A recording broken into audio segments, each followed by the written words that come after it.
아예 대화 자체가 없어집니다. 정말 폭풍전에 고요한 상태처럼 아무런 대화가 없어집니다. 증거를 확보하기 위해서 인위적으로 구시는 분들이 많아요. 너 예전에 이렇게 잘못한 거 인정하지? 상대방은 그거를 이제 이혼의 증거로 삼아버리는 거죠. 절대로 배우자한테 추궁하지 말라고 말을 해요. 이 골든타임을 놓쳐버리면 증거를 확보하기가 너무나도 어려워집니다. 합법적인 방법으로 증거를 확보하시기 위해서는 자료 수집에서 불법적인 사례와 합법적인 사례가 한 끗 차이라고 하는데 사실인가요? 사실은 이런 사건들이 터지면은 가장 손쉽게 증거를 확보할 수 있는 방법은 상대방의 휴대폰입니다. 이제 휴대폰을 통해서 아무래도 연락도 하게 되고, 뭐 만약에 어디를 간다라고 하면은 그런 흔적도 남을 수가 있고, 또 뭔가 선물을 하거나 뭐 식사를 하거나 이럴 때 결제 내역이 남을 수가 있잖아요. 그래서 이 휴대폰에 비밀번호가 설정됐는지 여부에 따라서 불법 증거와 합법 증거가 갈릴 수가 있습니다. 만약에 휴대폰에 뭐 아무런 비밀번호가 설정되어 있지도 않고 부부간에 서로 뭐 휴대폰을 보는 것에 아무런 거리낌이 없다고 하면 사실 이거는 불법 증거라고 할 수가 없거든요. 그런데 만약에 부부가 비밀번호를 절대 공유하지 않고, 그리고 특히나 뭐 최근에 비밀번호를 설정을 했을 때 서로 알 수 있는 비밀번호가 사실 있잖아요. 뭐 결혼 기념일이라든지 뭐 상대방의 뭐 생일이라든지 아이의 생일이라든지. 근데 그런 게 아니고 절대 알 수 없는 비밀번호를 설정을 했는데 이걸 해킹하거나 또는 다른 방법으로 몰래 알아내서 비밀번호를 해지하는 경우에는 처벌을 받을 수가 있습니다. 부부 사이의 절대에서는 안 되는 말은 어떤 것이 있을까요?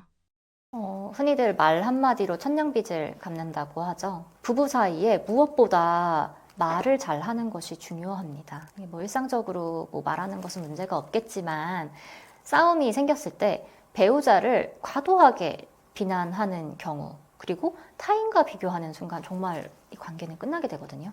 그래서 절대로 요 감정 자체가 극한으로 치닫았다고 해서 너무 심한 말을 하거나 뭐 욕설은 더할 나위 없겠고요.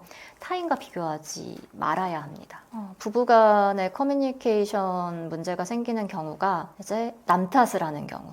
너 때문에 그렇다. 너가 잘못해서 그런 거고 지금 이 상황이 벌어진 모든 원인이 전부 너에게 있다라고 하면서 타인의 탓을 하게 되는 순간 본인이 저지른 짓은 생각을 하지 않고 이게 말싸움이 돼버리는 거죠. 그러면 사실은 풀어갈 수가 없어요. 나는 상황이 이러하고 너는 상황이 이러해서 우리가 서로의 입장이 있구나, 이걸 인정하고 한 단계로 넘어가서 화해를 해야 되는데, 이게 나는 잘못 없고 무조건 너만 잘못했어 라고 해버리면은 이거를 풀어갈 수가 없습니다. 그리고 이렇게 남 탓을 하는 경우보다 더 최악인 경우는 아예 문제를 회피하는 겁니다. 그러니까 말 자체를 안 하는 거예요. 조금이라도 내 심기를 거스르게 하면은 아예 입을 꾹 닫아버리고, 뭐 집안에서도 말을 안 하고요. 뭐 전화도 당연히 받지 않고요. 그냥 카톡으로 필요한 말만 하는 경우. 이렇게 되면 사실은 상대방 같은 경우엔 너무 답답하죠. 그리고 화가 풀릴 때까지 사실 어떻게 보면은 자기가 잘못을 하지 않았다고 하더라도 풀어줘야 되잖아요. 그럼 계속해가지고 상황이 반복되면 결국 지칠 수밖에 없어요. 그래서 이런 경우는 소통을 할 때 굉장히 문제를 겪는 케이스라고 할 수 있습니다. 네, 개인적으로 저는 갈등을 어떻게 해결하는지도 굉장히 중요한 요소라고 생각을 해요. 그러니까 비겁하지 않아야 되는 거죠. 문제를 맞닥뜨렸을 때 이제 솔직하게 본인 잘못을 인정을 할 줄 알고, 그리고 다른 사람의 입장도 들어보고 적극적으로 문제를 해결하려고 하고, 그리고 개선하려고 하는 것이 중요하다고 생각을 합니다. 이혼 전조 증상이나 부부 관계가 끝났다는 신호는 무엇일까요? 일단 다툼이 잦아지겠죠. 네. 사소한 시비 또는 말다툼으로 인한 갈등 상황을 굉장히 자주 겪게 되고요. 여기서 한 단계 더 발전하면은 아예 대화 자체가 없어집니다. 사실은 싸운다는 것도 뭐 서로에게 기대를 하는 게 있는데 그 기대치에 충족하지 못할 때 뭐 굉장히 분노하게 되거나 내가 억울했던 상황들을 말하게 되는 거잖아요. 근데 이 단계가 지나면 정말 폭풍전에 고요한 상태처럼 아무런 대화가 없어집니다. 대화도 없어질 뿐더러 뭐 양가 부모님도 서로 상대방의 부모님도 챙기지 않고요. 그리고 상대방 배우자가 뭐 어떻게 하는지 아무런 관심이 없고요. 그리고 뭐 장래 어떻게 할지에 대해서도 진지한 대화를 나누지를 않습니다. 그리고 이때는 행동이 빠르신 분들은 이미 이혼 전문 변호사를 찾아가서 본인이 어떻게 전략을 세울 것인지 혼인 파탄 사유나 재산 분할이나 뭐 친권 양육권에 대비를 해서 행동 코칭을 받고 와버리세요. 그러면 좀 더 뭔가 증거를 확보하기 위해서 인위적으로 구시는 분들이 많아요. 너 예전에 이렇게 잘못한 거 인정하지? 우리가 지금 이렇게 상황이 된 게 너가 이러이러해서 그런 거잖아 라고 확인을 받으려고 하시는 분들이 굉장히 많으세요. 그럼 사실은 한 사람은 이혼을 준비를 하고 한 사람은 무방비 상태에 있을 때 관계를 좀 회복해 보려는 의도로 받아들이고, 아 그래 내가 그렇게 잘못한 거는 맞지만 우리가 한번 잘 해보자 라고 이렇게 할 수도 있잖아요. 그런데 상대방은 그거를 이제 이혼의 증거로 삼아버리는 거죠. 이혼 소송을 시작하기 전 변호사로서 고객들에게 가장 먼저 조언하는 것은 무엇인가요? 가장 중요한 거는 이혼 소송 전에 증거를 수집할 수 있는 골든타임을 놓치지 않는 것입니다. 사실 뭐 그냥 이렇게 생활을 하면서 어느 누가 배우자가 뭐 말실수했다고 해가지고 맨날 녹음하고 있고 뭐 또는 이제 카카오톡 메시지 다 캡처해가지고 수집하고 있겠어요. 또는 뭐 어떤 사건이 발생했을 때 그걸 다 동영상으로 남겨놓고 이러지 않잖아요. 그냥 넘어가게 되잖아요.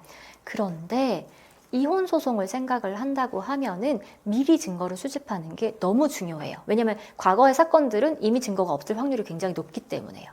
그래서 이제 사전에 이혼 전문 변호사에게 코칭을 받고 조력을 받아가지고 이러저러한 증거들을 미리 확보해 두는 것이 무엇보다 중요합니다. 이 순간을 놓치면요, 뭐 배우자가 가출을 할 수도 있는 거고, 또는 이제 이런 혼인 파탄 사유의 증거들을 은닉해 버릴 수도 있는 거고, 폐기해 버릴 수도 있는 거예요. 그래서 무엇보다 중요한 거는 사전 상담이다. 제가 이렇게 말씀을 드립니다. 일단 증거가 애매한 경우입니다. 그러니까 본인이 확보할 수 있는 증거를 수집할 수 있는 기간은 이미 도과를 해버렸는데 가지고 있는 증거라는 게 확실하지 않은 어떤 정황적인 부분들, 그리고 간접적인 증거에 불과하다고 하면은 이거는 이혼 소송을 하기에 적합하지 않다고 말씀드릴 수가 있고요. 그리고 경제적인 자립이 불가하신 분들이 있어요.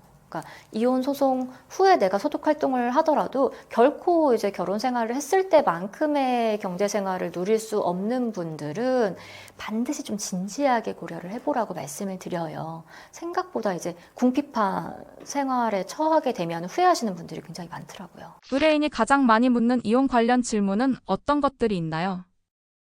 아무래도 재산 관계겠죠. 이제 재산 분할을 할 때 내가 얼마를 받을 수 있을지, 또는 내가 얼마나 방어를 할 수 있을지를 가장 많이 물어보시고요. 그 다음 구체적인 질문으로서 변호사님, 제가 지금 계좌에 이 돈 빼가면은 되는 건가요? 또는 뭐 어떻게 이거를 좀 부동산 명의를 가족한테 돌리면 되는 건가요? 라고 물어보시는 분들이 굉장히 많으세요. 근데 이게 이혼 소송을 생각을 했다면은 사실 뭐 장래에 이제 하게 되잖아요. 그러면 이제 이혼 소송을 했던 시점, 즉 재산 분할을 은닉한 시점과 얼마 머지 않아서 이혼 소송을 하시는 거예요. 이게 최근 뭐 한 1, 2개월 사이에 이혼 소송을 하실 때의 거래 관계를 반드시 보게 됩니다. 그러니까 이혼 소송 전에 재산을 빼돌리셔도 어차피 다 반영돼요. 재산 은닉으로 확인이 되면은. 그래서 저는 이거는 아무런 소용이 없습니다. 어차피 이혼 소송 직전에 출금하시는 돈도 내가 현존하고 있다고 추정이 되어서 다 재산 분할에 반영이 되시고요. 또는 부동산을 처분하시거나 명의를 이전하시는 경우도 이게 부동산을 매각한 대금이 있을 거 아니에요. 그 대금이 재산 분할 대상으로 반영이 되니까 그런 짓 안 하시는 게 좋다고, 그냥 깔끔하게 가시자고 말씀을 드리기는 하죠. 불륜 당사자들이 온 경우에는 어떻게 대응하는 편이신가요? 일단 불륜 당사자들이 오시면은 일단 공동의 목표 자체는 현재 이제 닥친 이 위자료 청구 소송에 방어를 하시는 거지만 각자가 생각하는 바는 좀 다를 수가 있거든요. 그래서 맞춤 상담을 해드리기는 합니다. 이제 이런 경우가 있을 수가 있어요. 일단은 피고들이 되거든요. 이제 상간 당사자들 같은 경우에는. 근데 현재는 일단은 이 피고로서의 소송 비용이라든지 원고에게 지급해야 되는 위자료는 일방에게 지원을 받을 수가 있잖아요. 어떻게 보면은 예를 들어서 이제 뭐 유부남과 부적절한 일을 저질렀다고 봅시다. 미혼 여성이. 그러면 이 미혼 여성이 지금 당장 그 아내로부터 당한 상간녀 소송의 소송 비용을 남자 쪽으로부터 지원을 받잖아요. 그런 다음에 지원을 받은 다음에 그 지원받은 돈으로 와이프한테 위자료를 다 지급을 해요. 근데 여기서 끝나냐? 그게 아니에요. 그러니까 본인이 어찌됐든 법적으로는 위자료를 다 지급을 한 거잖아요. 그럼 다시 남자 쪽에 지급한 위자료의 절반을 청구를 할 수가 있어요.